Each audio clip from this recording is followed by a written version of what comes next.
teknik mesin misalnya ya, kita harus punya kemampuan yang lebih supaya kita itu bisa bertahan di 2023 ya. Mungkin yang sarjana mesin belajar masak nggak apa-apa gitu loh. Toh mungkin hal-hal itu bisa menolong kita di masa-masa yang sulit. Tuhan nggak banyak cerita di Alkitab juga ya, orang yang kayak Saulus ya dulu, dia itu jadi orang istilahnya pemuka agama, akhirnya dia bisa bertahan hidup dalam pelayanannya jadi tukang tenda ya. Itu sesuatu yang nggak mungkin, pokoknya nggak mustahil Tuhan adakan buat kita ya, kalau kita itu mengasah skill kita ya. Ya, yang kedua kita juga harus butuh relasi, butuh teman gitu ya. Kemarin saya sempat scroll di Instagram terus lihat hari-hari ini kita tuh butuh sekali teman saudaraku ya. Tapi cari teman itu yang benar-benar baik gitu. Yang pembicara yang mau gitu. Teman-teman yang baik itu seperti apa? Ya dia ngasih contoh teman-teman yang baik itu ada teman-teman yang seperti cerita orang lumpuh itu. Ingat ya Bapak Ibu ya. Orang lumpuh itu dia punya teman yang baik ya.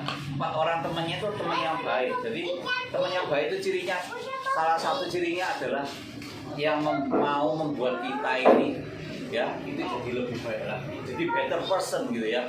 Kalau hari-hari ini kita kayaknya punya teman, tapi teman ini kok kayaknya sering julid sama kita. Terus kalau kita bawa mobil baru gitu dia julid, ngutang enggak apa enggak gini, itu kan susah gitu ya. Teman yang baik itu adalah teman yang mau kita maju ya. Hari-hari ini banyak sekali orang itu ya, kalau lihat temennya susah itu dia senang ya. Kalau lihat temennya senang dia jadi susah gitu. Kalau temennya tetangganya gitu diberkati mobilnya nambah baru dia jadi susah gitu loh. Terus ada juga kalau temennya susah dia senang, wah ini kapok, mungkin ini rencana Tuhan dalam hidupnya, wah gitu. Jadi nggak benar ya. Jadi kalau kita dalam komunitas ini di CG ini sangat penting kita jadi teman-teman yang baik buat teman-teman yang lain ya. Kita bisa saling memberkati. Cirinya tadi apa? Bisa kita senang kalau lihat teman kita ini lebih maju dari kita. Demikian juga kita ini CGL ya, CG Leader. Kalau di gereja saya yang lama namanya Gembala Sel. Kerinduan kita itu kepingin member-member di sini itu lebih baik dari kita gitu loh. Nggak keberatan kok kita ini, maksudnya suatu saat kita jadi member aja, wah nanti Bu Helen jadi CGL-nya, wah saya senang gitu. Mungkin dia lebih hebat lagi, Bu Helen ini lebih jago sharing firman daripada saya ya. Jadi luar biasa, saya senang sekali melihat orang-orang gitu. Nanti Pak ini juga nanti pasti diberkati dengan skill yang lebih. Tapi Bapak Ibu semuanya ya, di 2023 ini kita membutuhkan lebih dari sekedar yang namanya skill kita ataupun relasi. Kita butuhkan apa? Kita butuh kasih dan favor ya. Kita kalau misalnya ini bukan sesuatu yang penting ya, Philip itu nggak akan mengkhotbahkan berulang-ulang kali dan dia nggak akan menyiapkan program-program yang bertemakan 2023 ya. Kita sering itu kalau kita lihat di sosial media, waktu itu lihat 2023 itu kelam, resesi di mana-mana. Italia udah resesi, di Inggris itu katanya, ini saya nggak tahu ya, cek kebenarannya, katanya anak-anak di sana itu sudah kesulitan untuk makan. Wah, saya nggak bayangin kalau anak saya itu jadi sulit mencari makan, itu sulit, mau makan sulit. Katanya anak di sana kalau mau makan itu harus nebeng sama temennya. Pas jamnya makan, jam 6, aku ke rumahnya si A gitu ya.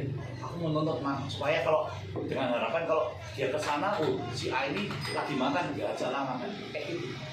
Jadi mengerikan sekali dunia ini ya. Tapi saya percaya Indonesia akan jadi di kaki dianya Tuhan, amin. Itu jadi membuatkan banyak pendeta, banyak hamba Tuhan, yang membuatkan bahwa Indonesia ini akan jadi tempat dianya Tuhan. Asal kita ini rajin berdoa. Dan yang pertama yang sesuai dengan sharing firman saya hari ini, yaitu kita itu mengalami kasih Tuhan ya. Saya sebelum saya masuk lebih dalam lagi, saya cerita aja ya. Banyak Bapak Ibu yang kan nggak kenal saya ya, kan biasanya ketemunya onsite ya. Nah, saya ini sebetulnya Kristennya dari kecil ya, dari waktu kecil, jadi udah ceprot udah Kristen, misalnya papa mama saya Kristen ya gitu. Jadi begitu itu entah perjumpaannya apa, pokoknya saya Kristen gitu waktu itu. Tapi saya mengalami perjumpaan sama Tuhan itu waktu saya SMP. Waktu itu saya merasakan dilawat Tuhan dalam suatu KKR, dan sejak saat itu saya memutuskan melayani Tuhan sampai sekarang. Jadi kurang lebih kalau SMP itu berapa? Tahu SMP 13, berarti udah 30 tahun tahu aja. 30 tahun lebih saya itu melayani Tuhan ya. Saya saya melayani dalam banyak hal gitu, saya belajar melayani. Dan di situ itu saya mengalami proses bagaimana mengenali kasih Tuhan.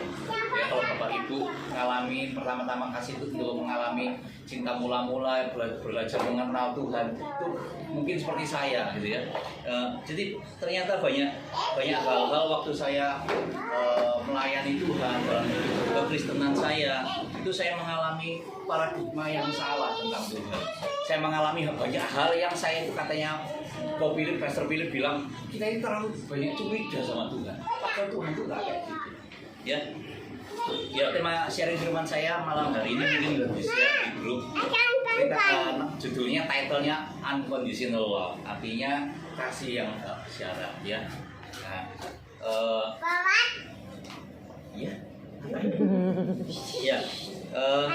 jadi ada beberapa persepsi atau paradigma kita yang sering salah sama Tuhan. Ya, kita menganggap itu kayak cinta Tuhan sama kita itu bersyarat. Jadi kalau saya ini rajin saat teduh, itu mungkin Tuhan tuh setelah saya saat teduh besoknya diberkati sama Tuhan, orderan lancar, customer gak rewel, gitu. Terus atau proyek-proyek tiba-tiba dapat, tender bisa tembus. Saya berpikir seperti itu dulu. Ya, kalau saya menjaga pelayanan saya dengan baik-baik, kalau saya melakukan pelayanan tiba-tiba saya akan melakukan B supaya untuk tujuannya apa? Supaya Tuhan senang. Kalau Tuhan senang kenapa? Ya kalau Tuhan senang kita akan diberkati lebih lagi gitu. Nah, saya itu pertama kali berpersepsi seperti itu. Saya punya paradigma yang kayak gitu dan itu susah dilepaskan. Ya, padahal kasihnya Tuhan buat kita itu kita akan baca sama-sama, yaitu di Yohanes 15 ayat 13. Ada yang bisa baca itu?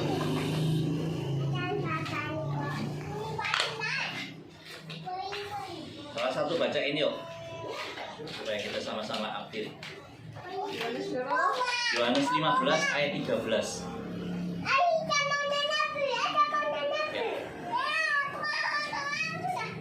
Yohanes 15 ayat 13.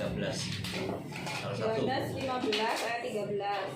Tidak ada kasih yang lebih besar daripada kasih seorang yang memberikan nyawanya untuk sahabat-sahabatnya. Kenapa begitu? Kenapa kalau orang udah kasih nyawanya itu nggak ada kasih yang lebih besar dari itu?